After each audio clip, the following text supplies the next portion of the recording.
আসসালামু আলাইকুম বন্ধুরা, কেমন আছেন সবাই? আশা করি সবাই ভালো আছেন, সুস্থ আছেন। আলহামদুলিল্লাহ আমরাও খুব ভালো আছি, সুস্থ আছি। সোনালী রান্নাঘর অ্যান্ড ব্লগ চ্যানেলে আপনাদের প্রত্যেকেই স্বাগত জানাই। আজকে আমি ধনেপাতার এমন একটা রেসিপি নিয়ে এসেছি যেটা ভাত মুড়ি রুটি সবার সঙ্গেই খাওয়া যায়। আর এই রেসিপিটা থাকলে কিন্তু একদম জমে যায়, সব কিছুই খেতে দুর্দান্ত লাগে। আর এই রেসিপিটা তৈরি করে কিন্তু বেশ কিছুদিন রাখা যায়। তার জন্য কিন্তু এই রেসিপিটা আমি বেশি করে তৈরি করে রেখে দিই, তারপরে কিন্তু এটা ইচ্ছা মতন ব্যবহার করতে পারি। তো তার জন্য আপনাদের সঙ্গে এই রেসিপিটা শেয়ার করতে চলে এলাম।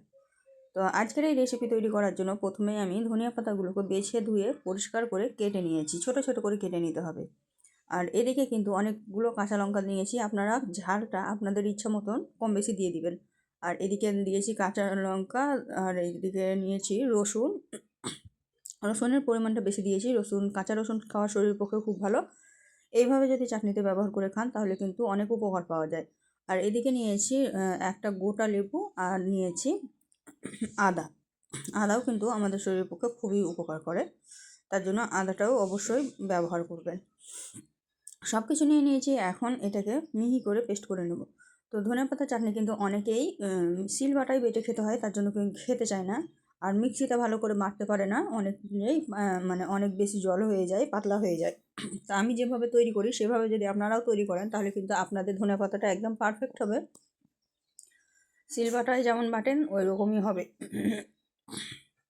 তো বাটার জন্য প্রথমেই নিয়ে নিয়েছি রসুন, তারপরে নিয়ে নিয়েছি আদা, তারপরে দিয়ে দিয়েছি কাঁচা লঙ্কা। এখন অল্প পরিমাণে ধনিয়া পাতা দিলাম। ধনিয়া পাতাটা দিয়ে বেশ কিছুক্ষণ ঘুরিয়ে নিতে হবে। প্রথম প্রথম পেস্ট হতে কিন্তু সময় লাগবে, তাই একটু ধৈর্য ধরে পেস্টটা তৈরি করে নিতে হবে। প্রত্যেকটা স্টেপ কিন্তু আমি দেখিয়ে দিব কীভাবে পেস্টটা করবেন। দেখতেই পাচ্ছেন একটু ঘুরিয়েছি, তার মধ্যে কিন্তু অনেকটা কমে গেছে। এটা কিন্তু একদম মিহিভাবে ব্লেন্ডার হয়নি, কিন্তু অনেকটা কমে গেছে। এই পর্যায়ে কিন্তু আরও কিছুটা পরিমাণে ধনিয়া পাতা অ্যাড করে দেবো। আর এটা যাতে ভালোভাবে ব্লেন্ড হয় তার জন্য কিছুটা পরিমাণে লবণ দিয়ে দিব। লবণ দিয়ে আবারও ব্লেন্ড করে নেব। এইভাবে অল্প অল্প করে ধনিয়া পাতা দিব আর ব্লেন্ড করতে থাকবো। তো দেখতেই পাচ্ছেন ঢাকা দিয়ে আমি আবারও কিছুক্ষণ ব্লেন্ড করে নিয়েছি। আর আমি দেখাচ্ছি কেমন হয়েছে। এই দেখুন, তলারগুলো কিন্তু অনেকটা ব্লেন্ড হয়েছে, তার জন্য কিন্তু এটা অনেকটা নিচে বসে গেছে, আর উপরেরগুলো কিন্তু ব্লেন্ড হয়নি। তো এটা আস্তে আস্তেই হবে। এখানে কিন্তু কোনো রকমের একটুও জল ব্যবহার করার দরকার পড়বে না, বরঞ্চ ধনা পাতাটাকে কেটে ধুয়ে জলটা ঝরিয়ে নিয়ে তারপরে ব্লেন্ড করবেন, তাহলে বেশি ভালো হবে। দেখুন কতটা কমে গেল। তো আমি এখন একদম মিহি করে একটা পেস্ট তৈরি করে নেব, তারপরে বাকিগুলো অ্যাড করব। এই যে দেখতে পাচ্ছেন আমি কিছু সময় পর পরই কিন্তু ভালোভাবে একটু ব্লেন্ড করে নিচ্ছি। দেখুন কতটা সুন্দর এবার ব্লেন্ড হয়েছে। এখন আমি বাকি যে ধনেপাতা আছে আবারও একটু পরিমাণে অ্যাড করে দিচ্ছি। এইভাবে স্টেপ বাই স্টেপ ফলো করে যদি চাটনিটা তৈরি করেন তাহলে কিন্তু দুর্দান্ত হয়, আর খুব কম সময়ের মধ্যে তৈরি হয়ে যায়, আর খেতেও কিন্তু দুর্দান্ত লাগে। দেখুন আমি আবারও ধনেপাতা দিয়েছি, দিয়ে আবারও ব্লেন্ড করে নিচ্ছি। এইভাবে একইবারে না করে কয়েকটা ধাপে অল্প অল্প করে ধনেপাতা দিয়ে ব্লেন্ড করে সুন্দর একটা মিহি পেস্ট তৈরি হয়ে যাবে। দেখুন কত সুন্দর এটা পাতলা হয়েছে। এখন বাকি যে অবশিষ্ট ধনিয়া পাতাটা আছে সবটাই এখন দিয়ে দেব। এই যে সবগুলো দিয়ে দিলাম। তো একসঙ্গে ধনেপাতা, কাঁচা লঙ্কা আর আদা সব কিছু একসঙ্গে ব্লেন্ড হয়ে গেল।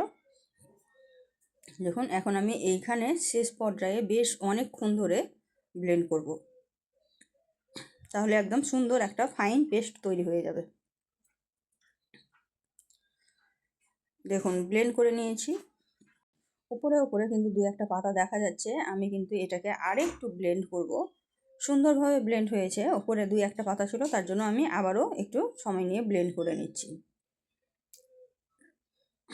তো বেশ কিছুটা সময় নিয়ে আমি এটাকে ব্লেন্ড করে নিয়েছি। এখন আপনাদেরকে দেখাচ্ছি যে কতটা স্মুথ হয়েছে, কতটা পারফেক্ট হয়েছে, সেটাই আপনাদেরকে দেখাচ্ছি।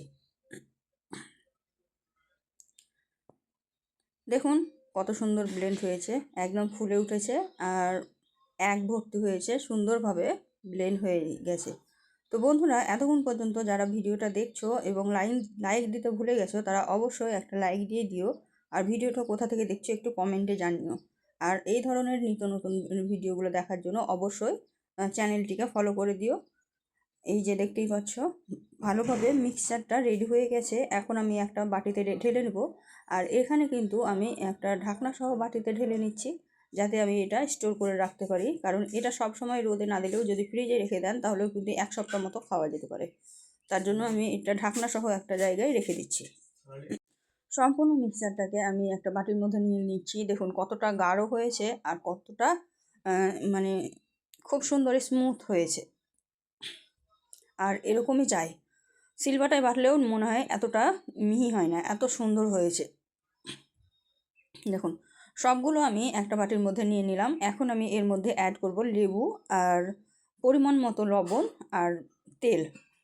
তাহলেই কিন্তু আমার এই রেসিপিটা একদম রেডি হয়ে যাবে।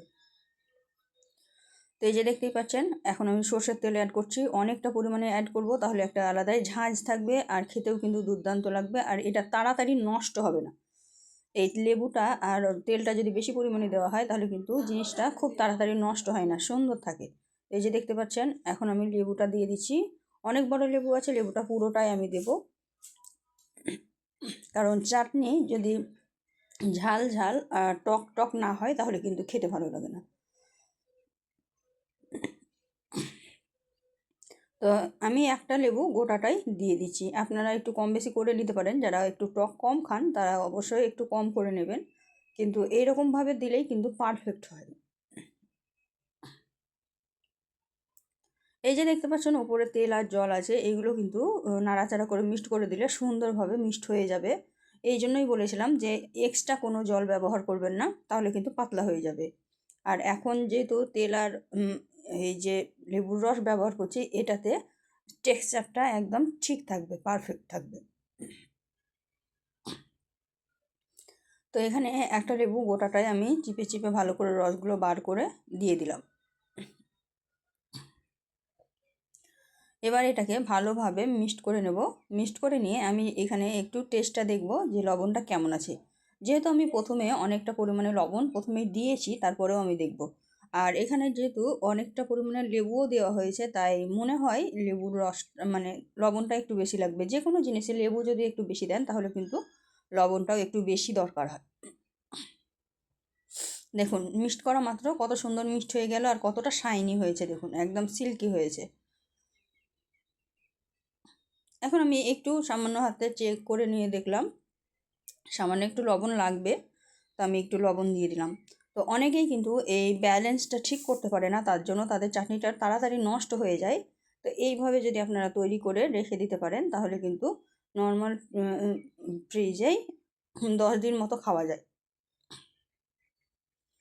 তো দেখুন সুন্দরভাবে আমার চাটনিটা রেডি হয়ে গেল। এই চাটনি একটু করে নেবেন আর ভাত মুড়ি রুটি যে কোনো জিনিসের সঙ্গে খাবেন, দেখবেন দুর্দান্ত লাগে। এমনকি মোমো বা চাইনিজ যে কোনো জিনিসের সঙ্গেও কিন্তু খাওয়া যায় এই চাটনিটা, এতটা সুন্দর হয়।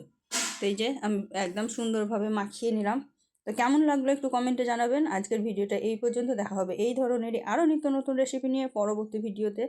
ততক্ষণ সবাই ভালো থাকবেন, সুস্থ থাকবেন আর আমার জন্য একটু বেশি বেশি করে দোয়া করবেন। খোদা হাফিজ।